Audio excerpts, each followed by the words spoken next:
Olá, oitavo ano, tudo bem com vocês? Sejam todos bem-vindos à nossa aula.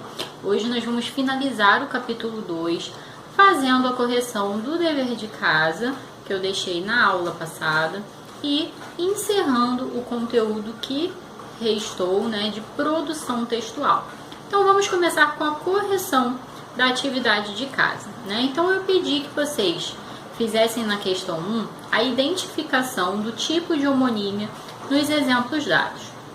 O primeiro exemplo é banco de sentar versus banco financeiro. O que a gente tem aqui? Duas palavras que são iguais na pronúncia, Banco e banco.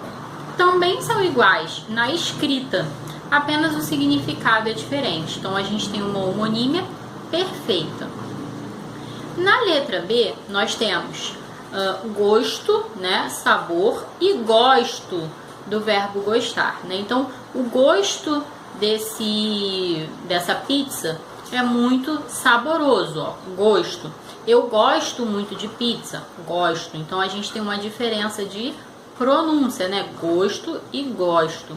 A escrita, no entanto, é a mesma. Então, a gente diz que aqui é um caso de homonímia homógrafa, ou seja, a grafia é igual, mas a pronúncia e o significado são diferentes. Na letra C a gente tem aço, material, liga de ferro, e aço do verbo assar. Então todos os anos no Natal eu asso um peru para minha família, Então verbo assar na primeira pessoa do singular. Agora essa mesa é feita de aço. Aí é aço, material, liga de ferro, tá? Percebam que que a pronúncia, das duas palavras é a mesma, aço e aço.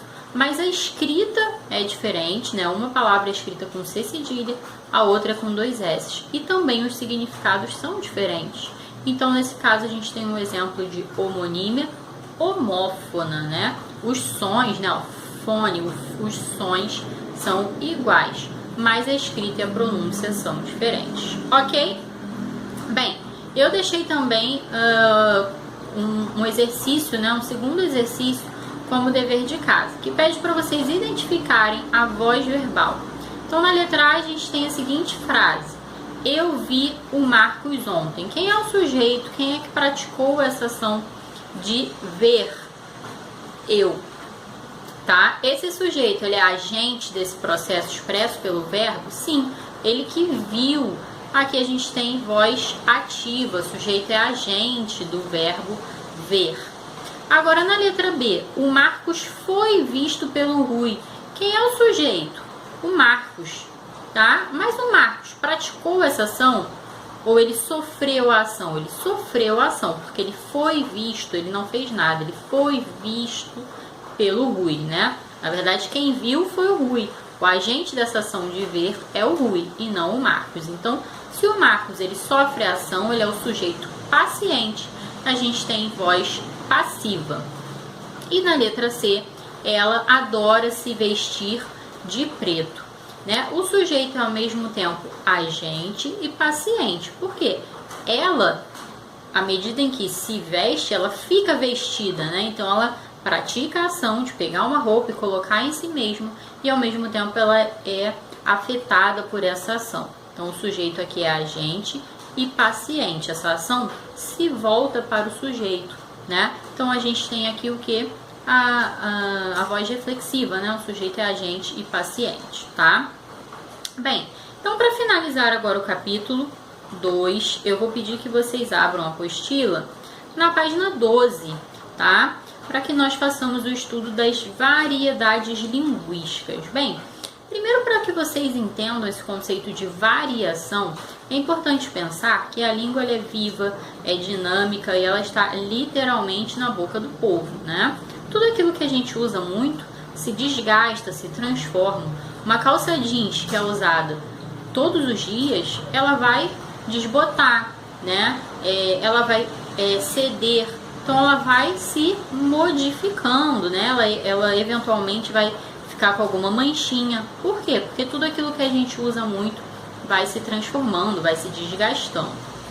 Assim acontece com a língua, né? Então a língua, ela sofre variações, ela não é homogênea, ela sofre variações, né? Ela sofre modificações no tempo, e aí é o que a gente chama de variação histórica, aquela variação que ocorre ao longo do tempo, né? Se vocês, por exemplo,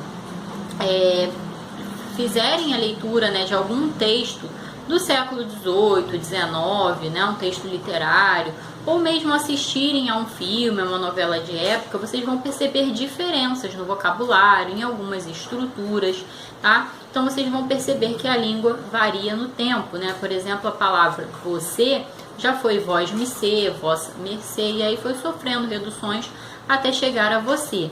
Hoje em dia a gente diz se, né? Você viu? Você vai amanhã, né? Na oralidade, né? Nessa fala assim mais rápida, mais dinâmica, né? A gente nem diz mais você, é se, né? Então vejam a transformação, né? De vós-me-se, vossa-mercê, você e se, né? Então a língua vai se modificando no tempo e a gente chama isso de variação histórica. E a variação regional, gente? Basta vocês assistirem a um documentário ou ao jornal em que pessoas de outros estados do Brasil são entrevistadas, ou mesmo viajarem, né, que vocês vão perceber a variação regional, ou seja, a língua varia, né, no espaço, né, a depender da região em que ela é falada. Então, o modo como nós nos comunicamos por meio da língua aqui no Rio de Janeiro é um pouco diferente dos paulistas, dos mineiros, né, enfim, dos cearenses, né, dos gaúchos, né? Cada estado tem um vocabulário próprio, né? Tem um ritmo, uma cadência na fala, né? Há fonemas, né? Ações que são pronunciados de maneira diferente. Por exemplo, aqui no Rio, a gente costuma pronunciar, né, esse chiadinho no final de algumas palavras, né? Então, por exemplo, não no final de algumas palavras, né? No final de algumas sílabas, né? Que tem esse fonema.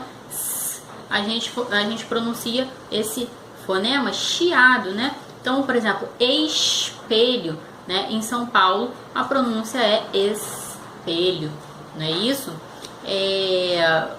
Aqui no Rio de Janeiro, nós chamamos, né, aipim, não é isso?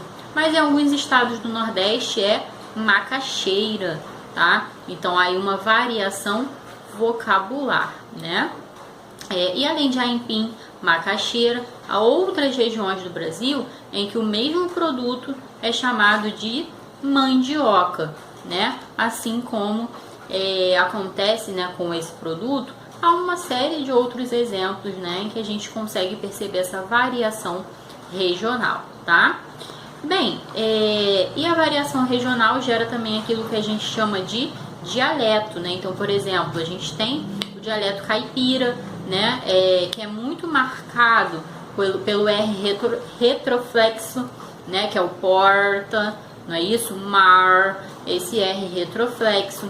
Então, são variações regionais, né? E nenhum dialeto é melhor que o outro, é mais bonito que o outro, são apenas diferenças.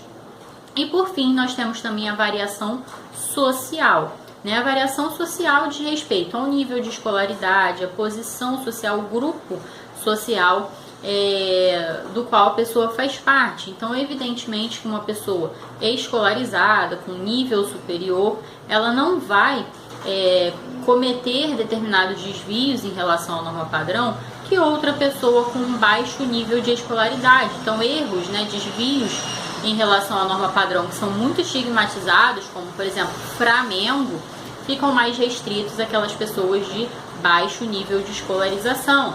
Da mesma forma, nós temos jargões, né, específicos de cada profissão. Cada profissão tem o seu jargão, né? Então, há o jargão do direito, da medicina, né, que para nós que somos leigos nessas áreas, acaba sendo um pouco difícil de compreender. É um grupo de surfistas, de skatistas, ele também vai ter, né, o seu próprio vocabulário, as suas gírias, né, que para a gente que não faz parte desse grupo, também pode ser por vezes até incompreensível, né?